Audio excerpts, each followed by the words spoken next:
Assalamualaikum warahmatullahi wabarakatuh. Santri sekalian yang dirahmati Allah Subhanahu wa taala. Pada kesempatan kali ini berjumpa dengan saya Asep Abdul Syukur, yang mana pada pertemuan sebelumnya dibersamai oleh Ustadz Ayyub Miftahuddin, yang mana beliau telah menyampaikan materi sistem reproduksi pada manusia pada submateri organ reproduksi pada pria dan wanita. Dan pada pertemuan kali ini saya akan membahas materi sistem reproduksi pada manusia untuk submateri fertilisasi atau pembuahan dan juga perkembangbiakan embrio. Nah, namun untuk mengawali pertemuan kita pada kesempatan kali ini, ya mari kita bersama-sama mengawali dengan membaca basmalah. Bismillahirrahmanirrahim.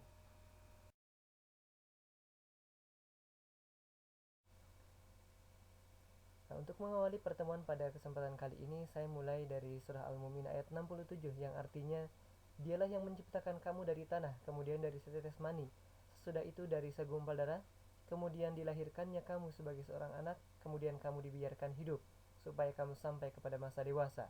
Kemudian dibiarkan hidup lagi sampai tua. Di antara kamu ada yang diwafatkan sebelum itu, kami perbuat demikian supaya kamu sampai kepada ajal yang ditentukan, dan supaya kamu memahaminya. Nah, santri sekalian yang dirahmati Allah, Allah menutup ayat ini dengan kalimat wala'allakum ta'qilun, dan mudah-mudahan dari pembelajaran ini kita dapat memahami bagaimana proses penciptaan manusia serta hikmah-hikmah yang terkandung di dalamnya.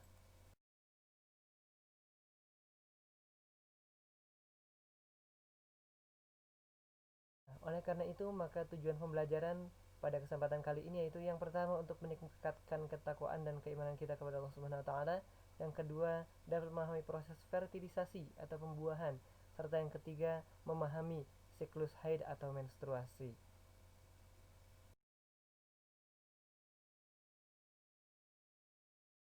Dari bab sistem reproduksi pada manusia, yang mana saya hanya akan fokus pada submateri proses fertilisasi atau pembuahan dan pertumbuhan serta perkembangbiakan embrio. Nah, baik, apa sih yang dimaksud dengan fertilisasi? Oke, let's check it out. Fertilisasi adalah proses bertemunya sel gamet jantan atau sel sperma dengan sel gamet betina atau sel ovum. Nah, proses fertilisasi ini diawali dengan lepasnya sel ovum dari ovarium, dan peristiwa lepasnya sel ovum dari ovarium ini dikenal dengan istilah ovulasi. Sel ovum yang telah keluar dari ovarium, dia akan berjalan menuju saluran telur atau tuba Fallopi. Manakala di sepertiga tuba Fallopi, sel ovum bertemu dengan sel sperma, nah, maka akan terjadilah proses yang disebut dengan fertilisasi.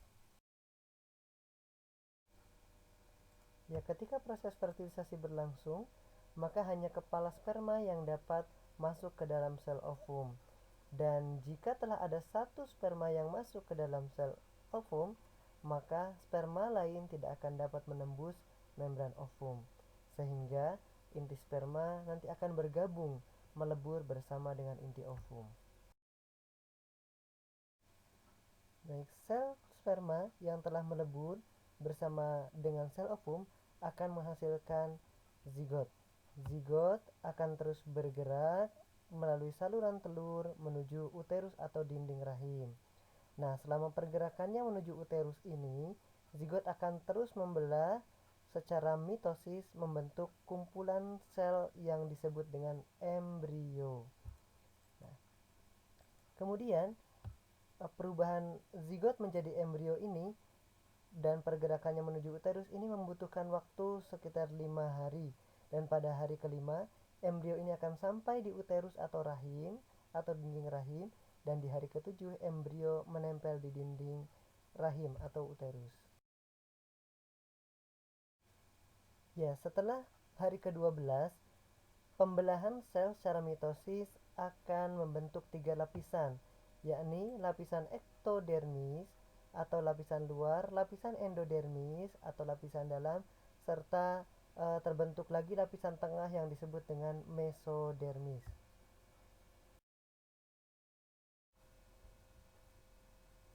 setelah masuki minggu ke-8, struktur umum tubuh dewasa mulai terbentuk dan plasenta juga mulai terbentuk. Nah, setelah struktur umum tubuh dewasa dan plasenta ini terbentuk, maka yang sebelumnya dikenal dengan embrio, maka akan disebut sebagai janin atau dengan nama ilmiah yaitu fetus. Ya, untuk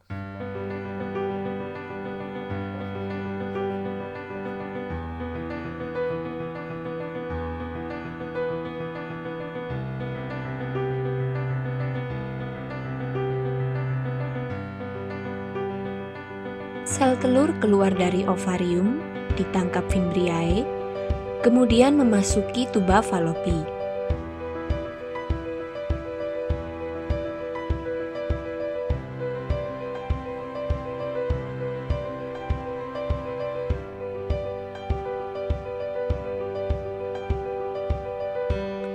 Jutaan sperma dihasilkan dalam sekali ejakulasi saat puncak senggama. Sesaat setelah dipancarkan di dalam mulut rahim, sel sperma bergerak ke rongga rahim untuk mencari sel telur yang matang dan siap untuk dibuahi. Dari jutaan sperma yang dipancarkan, hanya beberapa yang dapat bertahan hidup mencapai indung telur, dan hanya satu yang dapat mencapai dan hidup di indung telur. Sperma kemudian mempenetrasi ke dalam sel dinding telur, kemudian mengkombinasikan materi genetiknya dengan sel telur dalam proses yang disebut pembuahan. Sel telur yang telah mengalami pembuahan selama perjalanannya menuju rahim, zigot akan mengalami beberapa perubahan.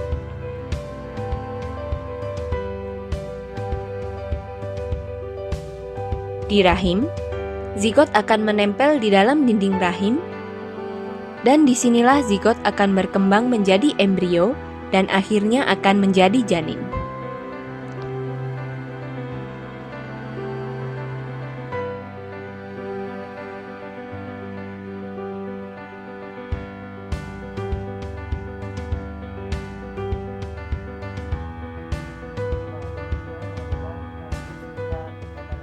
proses fertilisasi. Ada satu pertanyaan, mungkin bagaimana atau apa yang akan terjadi manakala ovum ini tidak bertemu dengan sel sperma.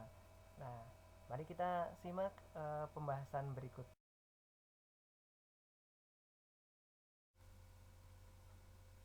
Ya, setiap sel ovum yang keluar dari ovarium dan tidak bertemu dengan sel sperma, maka sel ovum tersebut akan meluruh bersama dengan dinding rahim yang kemudian dikenal dengan istilah haid atau menstruasi.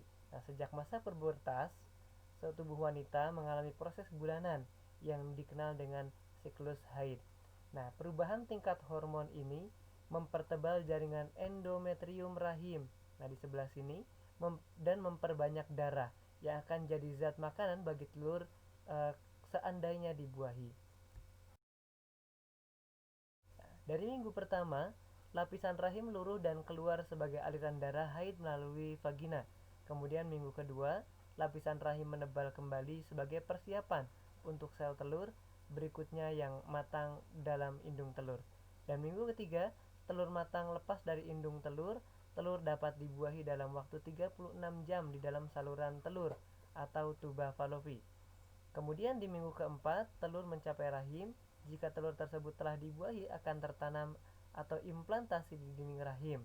Sebaliknya, jika telur tersebut tidak dibuahi, akan meluruh dan keluar bersama lapisan dinding rahim sebagai darah haid. Dan siklus haid berlangsung hingga perempuan berusia sekitar 40 tahun hingga 50 tahun.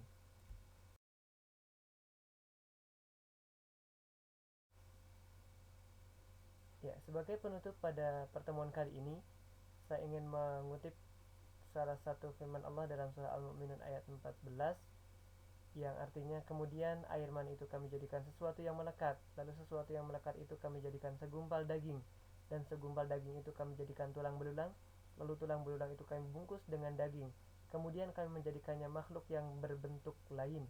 Maha suci Allah pencipta yang paling baik. Nah, ini saya ingatkan bahwasanya sebelum para ilmuwan mengungkap berkaitan dengan sains tadi, Allah Subhanahu wa taala telah menyampaikan terlebih dahulu di 14 abad silam bagaimana proses pembentukan janin ataupun juga proses perkembangbiakan janin dari mulai setetes air mani kemudian menjadi segumpal daging dan dibalut terbentuk tulang dan seterusnya.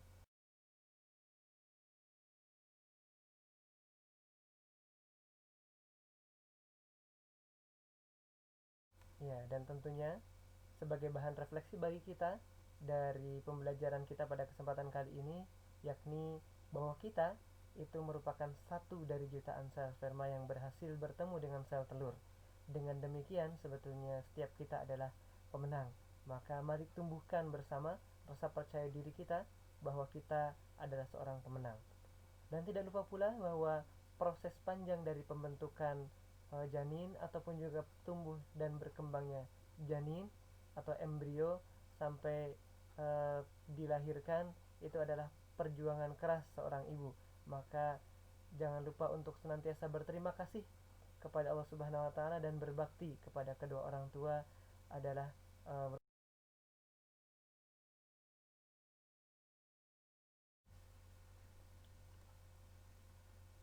demikian pertemuan kita pada pembelajaran IPA pada kesempatan kali ini. Semoga Allah senantiasa memberikan taufik, hidayah serta inayahnya untuk kita semua dan tentunya ilmu yang bermanfaat sehingga bisa memberikan kemanfaatan yang lebih bagi agama, nusa dan bangsa serta negara. Ya, demikian kita akhiri. Alhamdulillahirabbil alamin. Subhanakallahumma wa bihamdika asyhadu an la ilaha illa anta astaghfiruka wa atubu ilaik. Bagi ada yang ingin bertanya, silahkan bisa menuliskan di